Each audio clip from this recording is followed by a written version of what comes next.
Okay, well, it's my pleasure to have the guest speaker here today. Colonel Morrow is from Grafton, and he is a full colonel, retired from the Army. I've asked him to speak before, and he does a very good job, and he's a very good man, and he has seen his share being retired from the Army. So it's my pleasure to introduce Colonel Morrow. Colonel?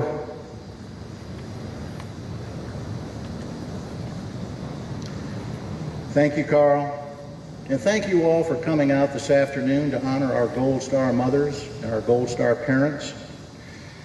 I want to give a very special thanks to the Marine Corps League for organizing this event. Let's give them a big Semper Fi.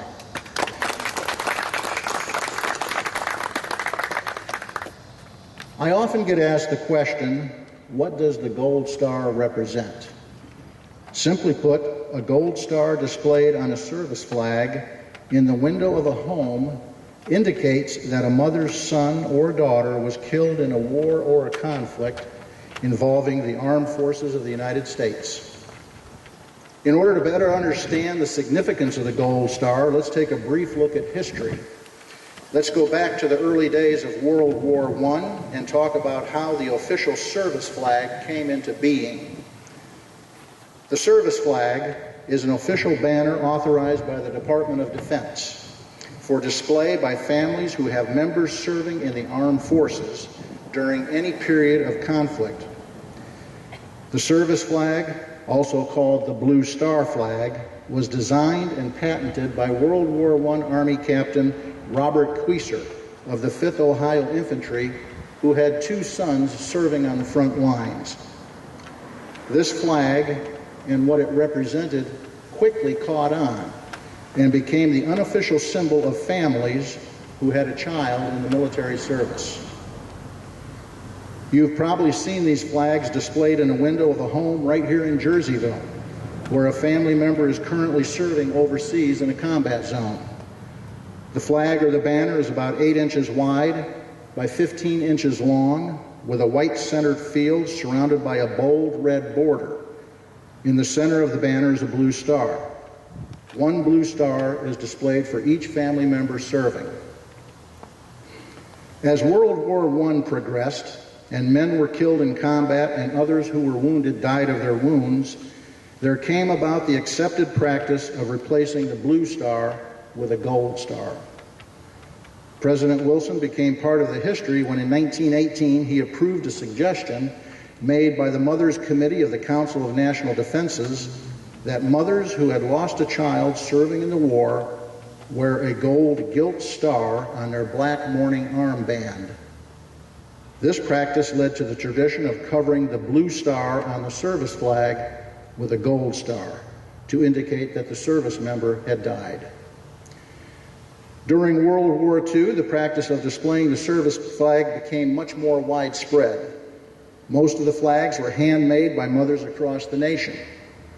One of the most famous service flags was that of the 5 Sullivan brothers, who all perished in one combat engagement with the sinking of the USS Juno. The service flag is displayed from homes, places of business, churches, and schools to indicate the number of members of family or organizations who are currently serving in the armed forces. Service flags display a blue star for each living member in the service and a gold star for each member who has died.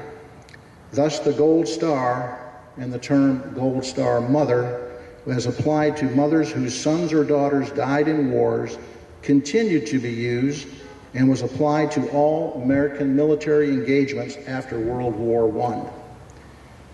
Since the end of World War I and World War II, the United States has been involved with other wars and conflicts, such as the Korean War, Vietnam War, Grenada, Panama, Somalia, the Cold War, Operation Desert Storm, Iraq, Afghanistan, and the War on Terror.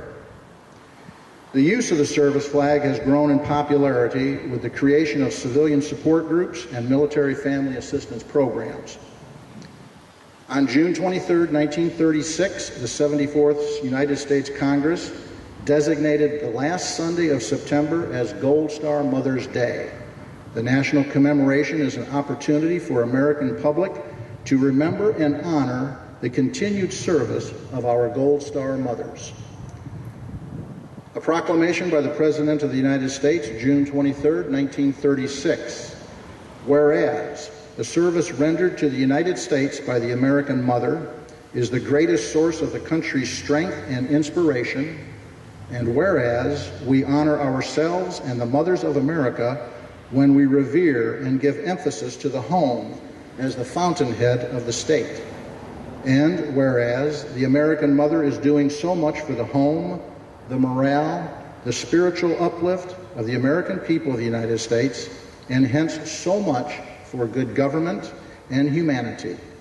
And whereas the American Gold Star mothers suffered the supreme sacrifice of motherhood in the loss of their sons and daughters in world wars, that the President of the United States is hereby authorized to issue a proclamation calling upon government officials to display the United States flag on all government buildings, and the people of the United States to display the flag and to hold appropriate meetings in their homes, churches, and other suitable places on the last Sunday in September as a public expression of the love, sorrow, and reverence of the people of the United States for the Gold Star mothers.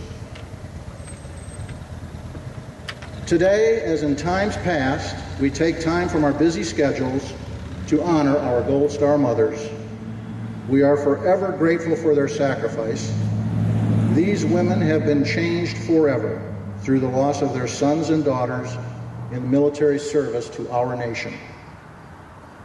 Gold Star mothers are an inspiration to all Americans by exemplifying courage, grace, and fortitude in the face of incalculable sorrow, and we will be forever grateful. Thank you all for coming today. God bless our Gold Star mothers and our Gold Star parents, and God bless the United States of America. Thank you.